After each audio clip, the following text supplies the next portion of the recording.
This is going to be a story time on how I taught myself to become a psychic medium that actually gets paid and has amazing reviews on Facebook and everywhere else.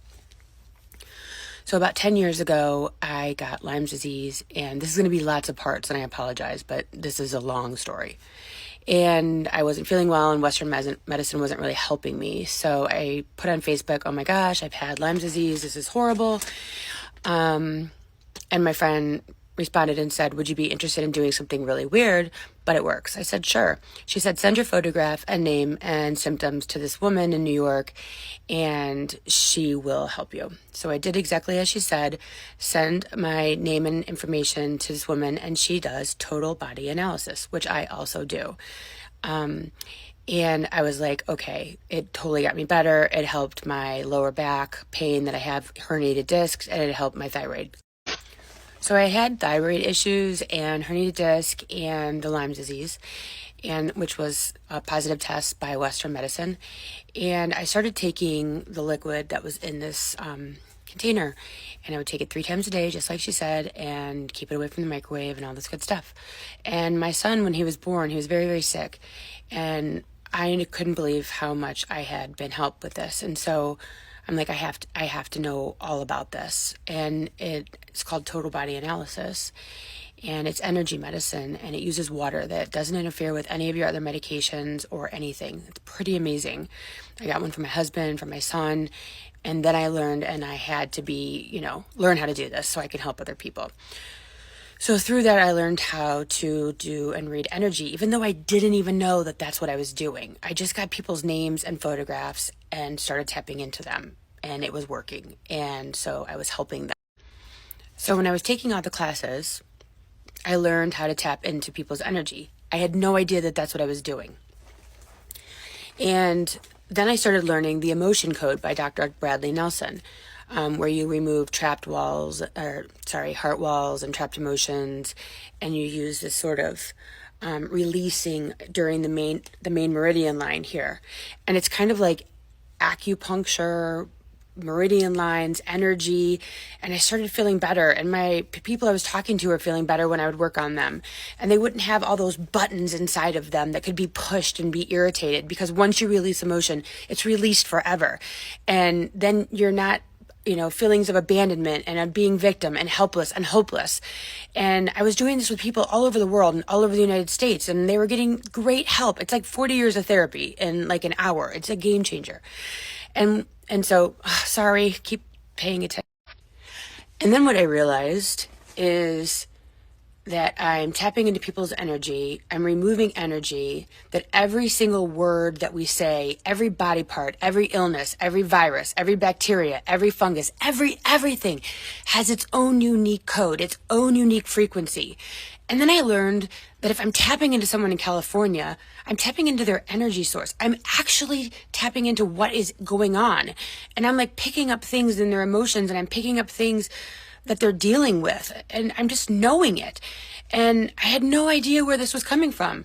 And then I remembered in science class that once, something is created, it's never destroyed. Energy is neither created nor destroyed. It is. So if you are, you always have been, and you always will be. And so if you always were, then that means you always will be. Then that means if I'm tapping into a person in California, then that means I can tap into a dead. And so I was laying in bed one day, and I decided that I was going to try and tap into my dad's mom, because I figured she's still here, because she was, and so that means she is. And I started thinking about her and being open energetically to her, just like I am to people when I work with them, and they're humans. They're in front of me. And I called my dad, and I said, Dad, I tapped into your mom, and this is what she showed me. Do you remember this? Do you remember anything? Do you know anything about what I'm telling you right now? And he goes, oh my gosh, you're right. And then I started getting messages in the middle of the night, like at 7 o'clock in the morning, and I'd call a friend, and I'm like, I think that your dad might have visited me last night.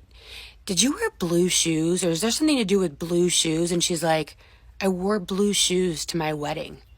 I'm like, oh my God, that was your dad. She told me that I was right. I didn't tell myself that I was right. And I decided that I was going to get really good at helping people and being a medium. And so I started doing Facebook Lives, and I'm reading people all over the country over Facebook and practicing getting better and better and not filtering and not using my ego to not say the words peach bridesmaid's dress or anything else that seemed really weird, because what is normal to me and my filter and my ego and what I want to be right isn't right. I have to just take in the message, not filter, not fix. And I'll be perfectly honest with you.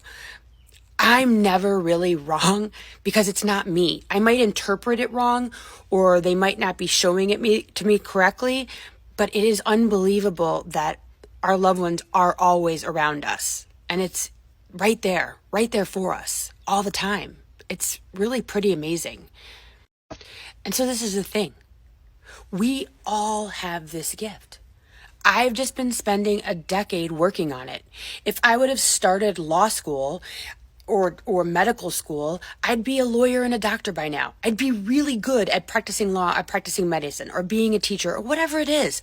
But I spend my days trying to figure out, is this a message? Is this energy? Focusing on the way my body feels, because they use my body to deliver a message.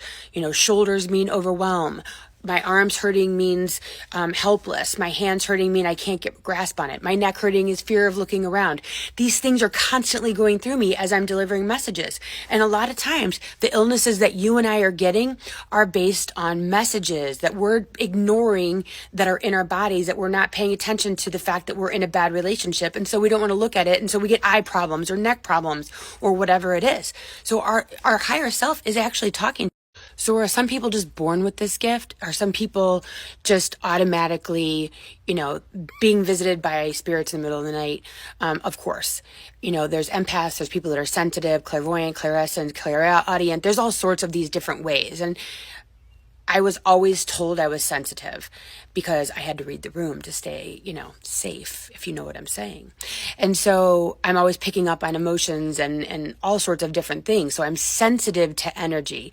Just like when you walk in a room and you do or don't like someone, or you just know you want to turn left or go straight when you're driving. There's all those inner things. Well, I just really focus on those things, but you have them too.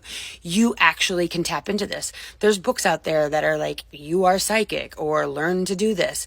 And so I have a class called Mediumship 101 where you can help yourself learn how to do these things and pay attention to energy.